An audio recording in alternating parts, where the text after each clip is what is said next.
Olá pessoal, hoje a gente vai resolver um problema que trata de velocidade média e velocidade instantânea, usando Python.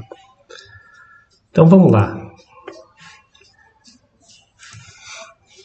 O problema é o seguinte: o objeto ele se move em uma trajetória retilínea, de modo que sua posição no eixo x varia de acordo com a seguinte equação, e as unidades são do Sistema Internacional.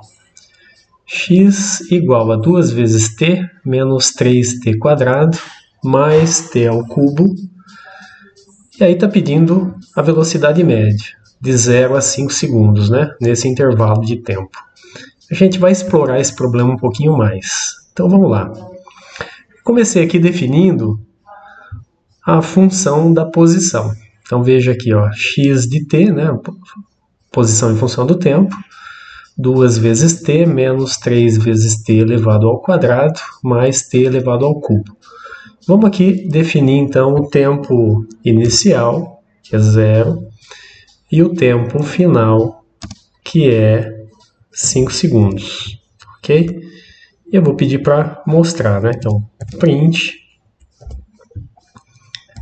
Então eu tenho aqui a posição. Vou definir aqui o tempo, né? Então aqui t inicial, ok? Então, a posição inicial vai ser igual a x de ti. E a unidade de medida, metro, né? E mesma coisa aqui para a posição final. Então você vai ter x de tempo final, então aqui tf, ok? Então eu tenho aqui o tf, que vai ser igual a x tf, e a unidade de medida, metro, ok? E aí, vamos fechar, né? Aqui tem a mais. Fechou aqui, né? Perfeito. Vamos rodar. Então, tem um erro de sintaxe aqui. Vamos identificar. É aqui, ó. Esse é o erro de sintaxe. Tá aí. Posição no instante 0 é 0 e a posição no instante 5 segundos, 60 metros. Tá? A seguir, a gente propõe a equação da velocidade média. Ou seja, a velocidade média é a diferença entre a posição no tempo final e a posição no tempo inicial, dividido pelo intervalo de tempo. Ou seja, o tempo final menos o tempo inicial. Então vamos mostrar o resultado disso. Print. Então eu quero a velocidade média, né? Velocidade média igual. Então aqui Vm e a unidade de medida, metro por segundo. Então vamos rodar. Tá aí, a velocidade média é 12 metros por segundo.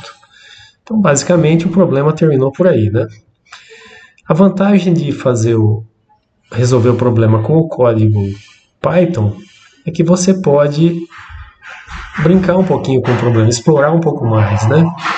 Mudando os intervalos de tempo. Por exemplo, eu poderia usar o tempo aqui como 4 segundos. Vamos ver o que daria, né? Quer dizer, posição em 4 segundos é 24, não é mais 60. E isso também gera modificação aqui no cálculo da velocidade média, que antes era 12, agora, se a gente rodar, a gente vai encontrar a velocidade média como sendo 6. Então veja que facilmente você consegue explorar o problema. Tá? Por exemplo, tempo aqui de 1 até 4. Então aí, tá aí, ó, quando a posição é 1, aliás, no instante 1, a posição continua sendo 0, né? Isso também altera a velocidade média. Tá aí a alteração no cálculo da velocidade média. Então é bem útil resolver problemas de física usando o Python, ok? Facilita bastante a análise, né, dos resultados. E aqui vou aproveitar esse problema e avançar um pouquinho mais no cálculo da velocidade instantânea. Para isso a gente definiu aqui uma função que usa a ideia de derivada como taxa de variação, né, velocidade instantânea. Então veja, eu defini aqui a função v de t, e aqui eu escolhi um pequeno acréscimo no tempo, né? Então o que a gente está fazendo é diminuir o intervalo de tempo no limite tendendo a 0. Então esse limite tendendo a 0 é um número muito pequeno, né? Então veja que aqui é 1 dividido por 10 elevado a 10. Né? Isso aqui é um número bem próximo de 0. Então a gente usa esse intervalo de tempo, um infinitesimal, né? E calcula essa variação da posição nesse pequeno intervalo de tempo. Veja, a posição final t mais esse pequeno intervalo de tempo, menos a posição no tempo inicial. Como o intervalo de tempo é muito pequeno, esse acréscimo também é muito pequeno. E aí a gente define esse coeficiente como sendo esse delta da posição dividido por esse intervalo de tempo muito pequenininho. Veja um pouco a semelhança, né, com o cálculo da velocidade média, em que a gente pegou um intervalo de tempo e definiu, né, a partir da função proposta, o deslocamento, que é o delta da posição. Aqui a gente faz de forma semelhante, só que com um intervalo de tempo bem pequenininho, né, tendendo a 0, no limite tendendo a 0. A ideia de limite que nos leva à derivada como taxa de variação, ok? Só para fazer o teste dessa função, vamos escolher um certo tempo aqui, t1, igual a pegar a metade do intervalo de tempo ali, 2.5. Aí print, a gente vai ter aqui a velocidade instantânea, né?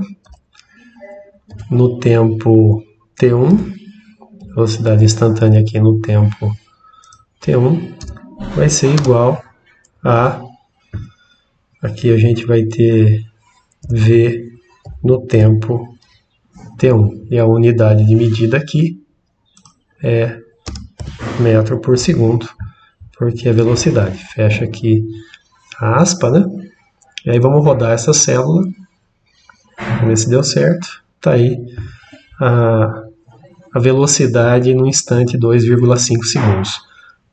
Como aqui a gente tem várias casas decimais, vamos limitar isso aqui para 2 casas decimais. Então aqui eu uso 2 pontos, ponto, 2F,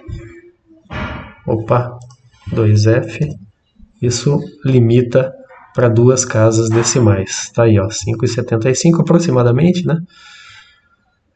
Metros por segundo. Facilmente eu posso alterar esse tempo aqui e obter a nova velocidade instantânea. Aliás, é o que eu vou fazer na construção do gráfico. Então, dando um passo a mais, vamos aproveitar e construir o gráfico da posição e da velocidade em função do tempo. Para isso, a gente vai escolher o intervalo de tempo utilizado ali no problema, que é de 0 a 5 segundos, mas também a gente poderia fazer essa modificação, né? Agora, para construir os gráficos, a gente precisa de 2 bibliotecas. Então, vou importar a biblioteca NumPy, que é o que proporciona definir o intervalo de tempo, e vou importar também a biblioteca Matplotlib, PyPlot, né, como PLT, para simplificar um pouquinho, né? Da mesma forma, a gente simplificou aqui NumPy, criando esse apelido NP, ok? Então, veja, vou definir um intervalo de tempo, np.linspace, de 0 a 5 segundos. Tá? Poderia facilmente alterar aqui de 0 a 4, de 0 a 6, né? Que nos interessa. Vou respeitar um pouquinho a proposta do problema. Então aqui vou construir o gráfico da posição em função do tempo e vou colocar uma legenda, né? Posição.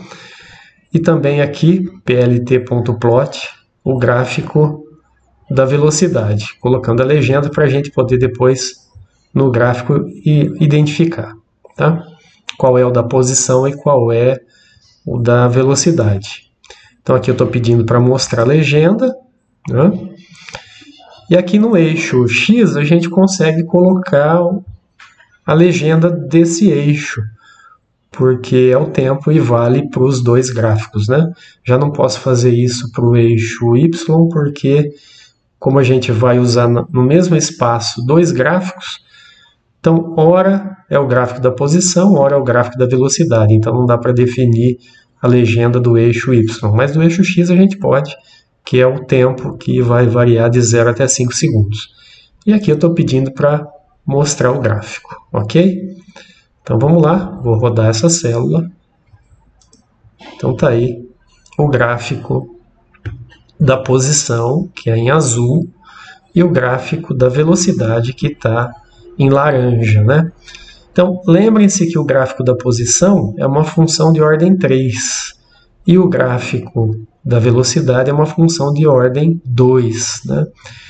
Então aqui o gráfico laranja, que é a velocidade, é uma parábola, justamente pelo fato de ser de ordem 2. Normalmente, se você tem uma função polinomial, a derivada dessa função polinomial tem um grau menor do que a função principal. Então, se a função principal é de ordem 3, sua derivada é de ordem 2.